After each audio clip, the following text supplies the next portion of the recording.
खरं पाहिलं तर माननीय मुख्यमंत्री एकनाथ शिंदे साहेब यांच्या मार्गदर्शनाखाली जो नारी सन्मानाचा आजचा दिवस आमच्या शिवसेनेच्या माध्यमातून आमच्या इथे व्यासपीठावर असतील आमच्या शहर प्रमुख कचरे मॅडम, नगरसेविका नंदा काटे असतील, दीपा असतील, आमच्या नगरसेविका गौतम मॅडम असतील आणि सर्व नगरातून आलेल्या सर्व महिला असतील.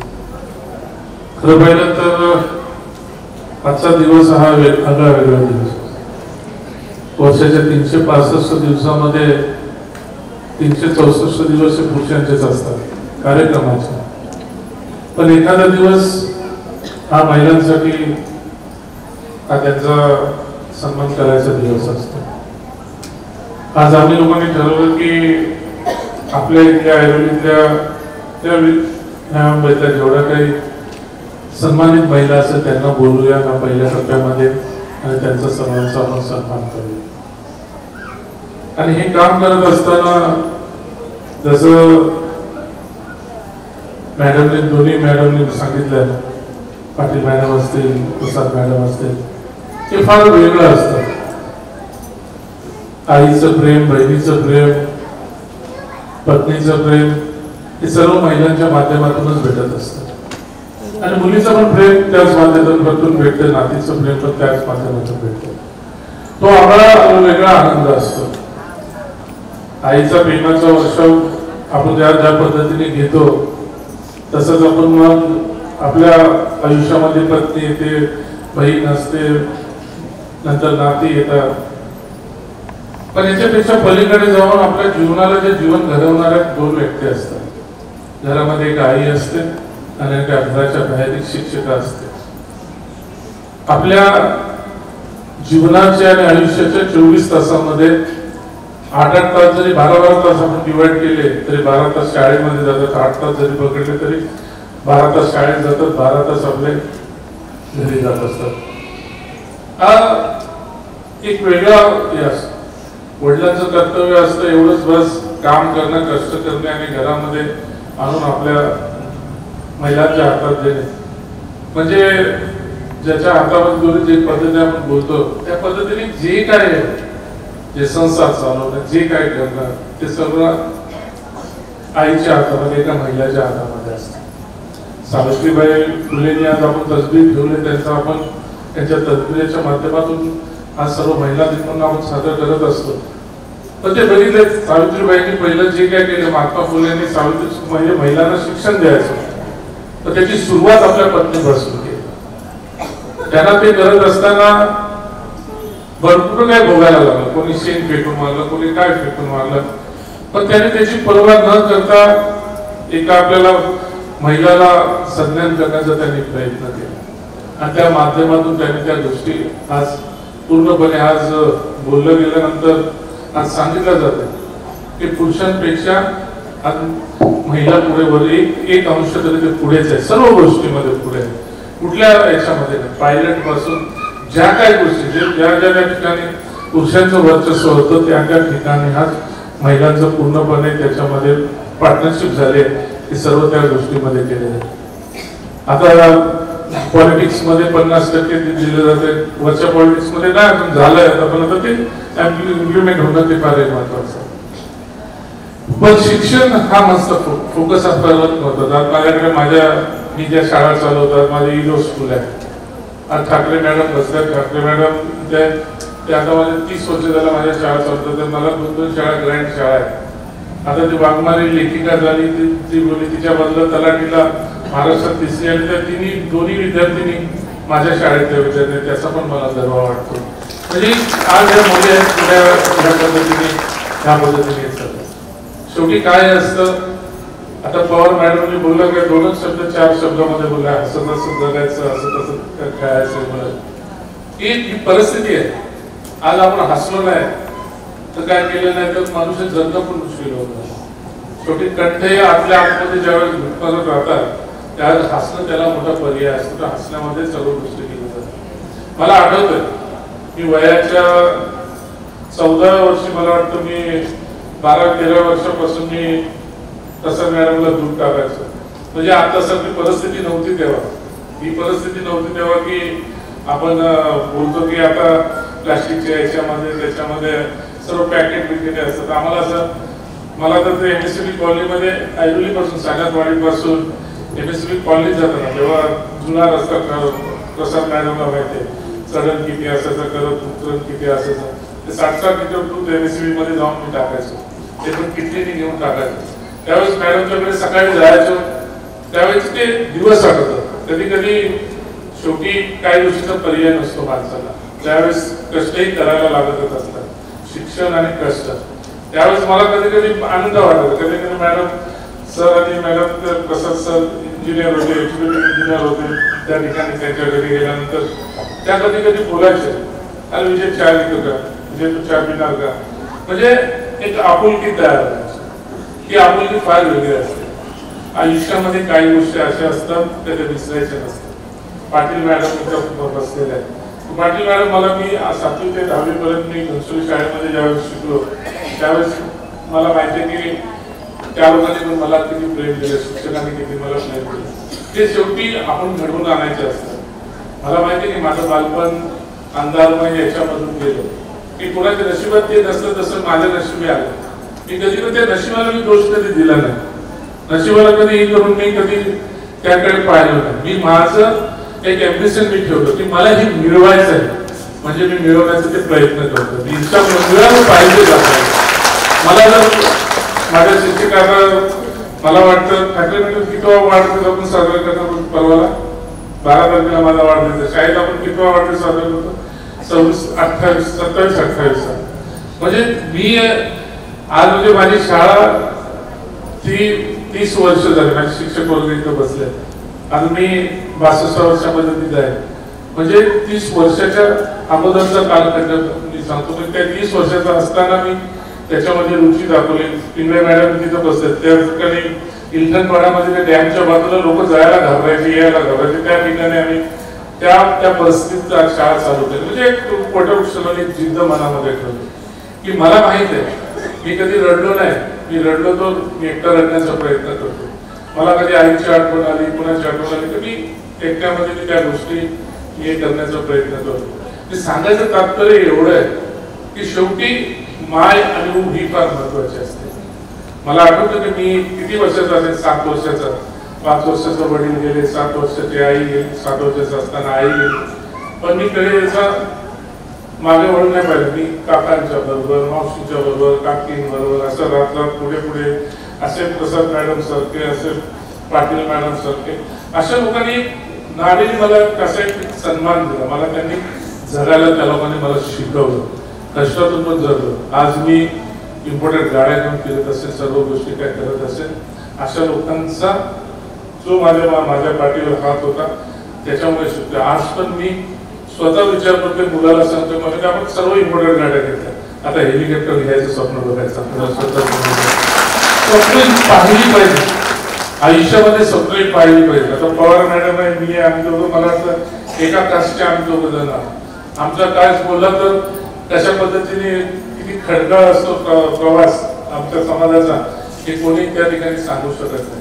पण एक वेगळं मुवमेंट आपल्याला असतात तर ते नारी सन्मानामधून भेटत असतं. मला घरी घरी मला आज माझ्याकडे काय मुलगी आहे, मला सुना आहेत, माझ्या सर्व सुना आहेत, मुलं आहेत. त्यांच्याबरोबर मी दररोज एखादा महिना घालवण्याचा, 1 महिन्यातून एका दिवस घालवण्याचा मी प्रयत्न करत असतो. नातींबरोबर आता 4 नाती आहेत, त्यांच्याबरोबर वेळ घालवतो. काही प्रेम जे मिळालं नाही ते घेण्याचा मी प्रयत्न करतो. शेवटी काय असतं की माणसाला जगायचं असेल तर श्वास हा पाहिजे असतो. श्वास नाही घेतला तर मनुष्य जगू शकत नाही. ऑक्सिजन हे हवा असतं.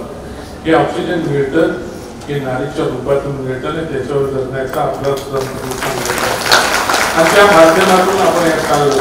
त्रास पण नाही, त्रास तर फार त्रास होतो. कधी कधी आता स्वाती बोलली किंवा माझ्याकडे काय असेल तो माझ्याकडे आहे तर पहिला स्वातीचा फोन येतो. म्हणजे आम्ही अरे तुला बोलतो आम्ही बोलतो साहेब काय प्रॉब्लेम आहे का. मी बोलतो नाही, प्रॉब्लेम फेस करायचं तेवढे. पण माझ्या आयुष्यामध्ये माझ्या आई बाबांनी मॅडम काही असेल पण माझ्या आई वडिलांनी माझं नाव ठेवलं विजय नाही, हे फार महत्वाचं नाव ठेवलं. तर सर्व गोष्टीवरती मी मात करून मी विजय मिळवत जातो. आणि हा विजय मला माहित नाही त्यावेळेस का अमिताभचे पिक्चर नव्हते का विजय म्हणून, का कोणाचे पिक्चर नव्हते त्यावेळेस. मला मी या गोष्टी बोलतो म्हणजे मी 60 to 64 जन्माच्या हिशोबाने मी बोलतो. म्हणजे त्यावेळेस त्यांनी ठेवलेलं नाव मला आला नाही. याच्यामध्ये सुद्धा पवार मॅडम असेल की आमच्या समाजामध्ये अशी नावं मुश्किल कोणीतरी ठेवतात ते अशी नाव. आता आमच्यामध्ये आजोबाचे नाव, यांचं नाव, त्यांचं नाव असं अशीच नाव असतात. पण ते त्यावेळेस काय आई वडिलांना सुचलं माझ्या पण आयुष्यामध्ये आज मी विजय पताका घेऊन मी फिरत आहे आणि कुठल्या गोष्टीला मी डगमगत नाही. म्हणजे आपलं कर्म कोण ठरवतो? आपला कर्म हे आपले सर्वजण आपले आजूबाजूच्या परिसरातले आपले लोक ठरवत असतात. आणि सन्मान हा फार वेगळा असतो. आणि मी या दोघी जणी इथे आलेले आहेत. म्हणजे आता एक म्हणजे प्रसाद मॅडम बोलला तर मला वाटतं 50 वर्षाचा 48 वर्ष माझ्या स्थानी. आता एवढं कोणी असं आहे की मी ज्या सोसायटीत राहतो, मी जिथे राहतो तिथे प्रसाद मॅडम राहतात. म्हणजे काय आजारी मी जे असं झालं पाटील मॅडम पण ऐरोलीमध्ये राहतात. म्हणजे मला त्यांचा सहवास सुद्धा त्यांचा सर्वात होतो. असं नाही का मी पाटील मॅडमच्या सुखापेक्षा दुःखामध्ये जरी कधी काही प्रॉब्लेम झाले तरी मी पहिला धावून जातो. मुलगा म्हणून त्यांच्या पाठीशी उभा राहतो. ही जिद्द मी मनामध्ये ठेवलेली आहे. प्रसाद मॅडमचं पण तेच आहे. मी काय प्रसाद मॅडमला आज प्रसाद मॅडमच्या पण चांगल्या वाईट काही गोष्टी आला, कुठे काही प्रॉब्लेम आला तरी त्या 2 मुलांना नाही सांगत. पण ते सर आणि प्रसाद मॅडम मला पहिला फोन करतील, म्हणजे कुठे आहेस, थोडं इकडे घरी. म्हणजे हे काय आपलेपणा आणि हा आपलेपणा जपण्याचा आम्ही पण प्रयत्न केलाय. मॅडम आनंद वाटतो की तुम्ही बोललात तसं पाटील मॅडम की मी जास्त फोकस अशा लोकांवरती देतो की खरोखर ज्यांना पित्याचं छात्र नाही, ज्या महिला ज्यांना पित्याचं छात्र नाही, ज्या विधवा त्यांची मुलं किती. मी ठाकरे मॅडमला पण तेच सांगतो की त्यांच्यावरती जास्त लक्ष ठेवा, की त्यांना काय अडी अडचण आली काय आले तरी. तुम्हाला वाटतं आम्ही आता मधल्या काळामध्ये माननीय मुख्यमंत्री युडी मिनिस्टर होते तेव्हा इथं आम्ही काहीतरी की आपण 1200-1500 महिलांचा विधवा महिलांचा सन्मान आणि त्याच्याबरोबर काही महिलांना शिष्यवृत्ती सुद्धा आम्ही चालू केली. महाराष्ट्र शासनाची जी शिष्यवृत्ती असते ती चालू केली. दररोज माझ्यामध्ये 4-5 लोक असतात त्यांच्यासाठी महिलांसाठी तुम्ही बोललात तसं घरगुती काम करणाऱ्या म्हणजे घरी काम करणाऱ्या महिला त्यांना सर्वांना आमचे दरवाजे तर सर्वांना फ्री असतात. लग्न ते इथं आता आमच्या लोखंडे मॅडम वगैरे इथं बसलेले असते. आपल्या रामनगरच्या 4-5 मुलींचे आपण लग्न इथं केले या ठिकाणी केले. म्हणजे सर्व करण्याचं जिथं शक्य होईल, जिथं दररोज कोणाचं लग्न असेल त्यांना पैसे, त्यांना काय ज्यांच्याकडे कोणाचा सहारा नसेल काय नसेल तरी इथं माझ्या इथं मी कॅटरिंगवाल्याला सांगून ठेवलंय, आमच्या नगरातल्या लोकांना सांगून ठेवलंय तुम्ही या 100-200 लोक तुमची घेऊन या, सर्व जेवण सर्व लग्न लावून द्यायचे, फक्त तुमचे कपडे आणि दागिने तुम्ही या, बाकीचे सर्व मी इथं करून देईन. ही पद्धत आजपर्यंत मला माहिती की मला जास्त माझा विचार असतो की आरोग्य आणि शिक्षण याच्यावरती भर द्यायला पाहिजे. आता उद्या 12 तारखेला तर आम्ही मोठा हे ठेवलेला आहे. काही नव्या मुंबईमध्ये काय कोणी करू शकत नाही तशा गोष्टी करण्याचा प्रयत्न केला. एन्जिओग्राफी ठेवले, एन्जिओप्लास्ट ठेवलाय आणि त्याच्यामधून जर काय निघालं की ओपन हार्ट सर्जरी सुद्धा फ्री मध्ये करून द्यायचं मॅडम झालं. कारण त्या दिवशी ॲम्ब्युलन्स एक कार्डियक ॲम्ब्युलन्स असते ती आपल्याकडे अवेलेबल नाही, ती पहिल्यांदा आता ती अवेलेबल करून ठेवली. दुसरं असं आपण ब्लड आपला डायलिसिस द्यायला लागतं. तर डायलिसिससाठी एवढा प्रॉब्लेम येतो मॅडम इकडनं येणार तिकडे येणार साहेब असं इथं जायचं तिथं आम्हाला येण्या भेटत. आता 3 मशीन अजून एक्स्ट्रा 3 मशीन इंद्रावतीमध्ये घेऊन ज्यांना फ्री मध्ये डायलिसिस करण्याचा त्यांचा सुद्धा प्रयत्न करतो. की हा माझा उद्देश एवढाच आहे की आरोग्यावरती लक्ष देत असताना जास्त आरोग्यावरती पुरुषांवरती जास्त आरोग्यावरती त्रास त्यांना होतो. आणि ज्यावेळेस घरामध्ये 2 गोष्टीसाठी ताप असतो महिलांना, एक शिक्षण आणि आरोग्य. शिक्षणावरती जो आवडावर खर्च ठीक आहे, मी इथे युरोमधून आमची फी जास्त असते पण आमच्या इथं इथेपाड्यामधल्या शाळेमध्ये चिंचपाड्याच्या शाळेमध्ये आम्ही 50% त्याच्यात 50% फ्री आहे. पण त्याच्यापेक्षा कोणाचं नसेल तर त्यांना देण्याचा आम्ही प्रयत्न करतो. कारण एक गोष्टी वेगवेगळ्या करतात, सर्व सांगत बसत तर दिवस आहे. मेडिकलला मुली शिकतात, माझ्या वडार भवन मध्ये 8-9 मुलं महाराष्ट्रातून ते शिकतायत. त्यात इंजिनिअरिंग वाले, मेडिकल वाली मुलं आहेत, त्याचे स्कूल ऑफ आर्ट्स मधली मुलं आहेत. त्यात शिक्षण देण्याचा आम्ही प्रयत्न करत असतो. मी एवढं सांगेन, आज जागतिक महिला दिनात तुमचा सन्मान केला म्हणजे आम्ही तुम्हाला विसरलो असं नाहीये. कोणीही कधीही केव्हाही रात्री अपरात्री फोन करा. तुमच्या परमेश्वराला माझी विनंती असेल की तुमच्याकडे संकट येऊ नये, पण चुकून कधी संकट जर आले तर हा विजय चौगुले मोठा भाऊ म्हणून तुमच्या पाठीशी उभा असेल. फक्त तुम्ही मला फोन करा आणि मला सांगा. आणि माझा फोन काय रात्रभर 24 तास चालू असतो. आणि मी कधी मोबाईल बंद करत झोप आली तरी उठलो तरी पहिले मिस कॉल कोणाचे आहेत का ते बघायचा मी प्रयत्न करतो. म्हणून तुम्हाला सांगतो, आज आमचा हा माननीय मुख्यमंत्र्यांच्या माध्यमातून आज आरोग्याच्या बाबतीत वेगळ्या गोष्टी चाललेल्या आहेत. माननीय मुख्यमंत्र्यांच्या माध्यमातून शिक्षणासाठी वेगवेगळ्या संकल्पना त्यांच्या चाललेल्या आहेत. म्हणून आम्ही काहीतरी त्यांनी एवढे महाराष्ट्रावर काम करतात तर आम्ही तर इथे तर आमचा तर असतोच, सहभाग तर आमचा असतो प्रत्येक गोष्टीमध्ये, पण इथे खालीचं काय वाटा उचलायचं त्या दृष्टिकोनातून आम्ही सर्व गोष्टी करत आहोत. आज मला आनंद वाटतो की वेगवेगळ्या क्षेत्रामधल्या बचत गटाच्या असतील, महिला असतील, कोणी मला वाटतं ऍक्टिंग करणाऱ्या मुली असतील, गायिका असतील, वेगवेगळ्या क्षेत्रातल्या डॉक्टर्स आहेत, ऍडव्होकेट्स आहेत, शिक्षक आहेत, त्यांचा आम्ही सर्वांचा इथं सन्मान ठेवलाय. आणि तो सन्मान हा वेगळ्या पद्धतीचा सन्मान, जरी बॅनरवरती शिवसेना जरी असला तरी हा बाळासाहेब ठाकरे आम्हाला दिलेली शिकवण आहे की 80% समाजकारण आणि 20% राजकारण. पण आज आमचा जो उद्देश आहे हा उद्देश पूर्णपणे 100% समाजकारणाचा उद्देश आणि तो नजरेसमोर ठेवून आज आम्ही तुमच्या सर्वांचा सन्मान ठेवलेला आहे. या ठिकाणी परत एकदा तुमच्या सर्वांचे यांना सन्मान मिळणार आहे. त्यांना सर्वांना मी शुभेच्छा देतो.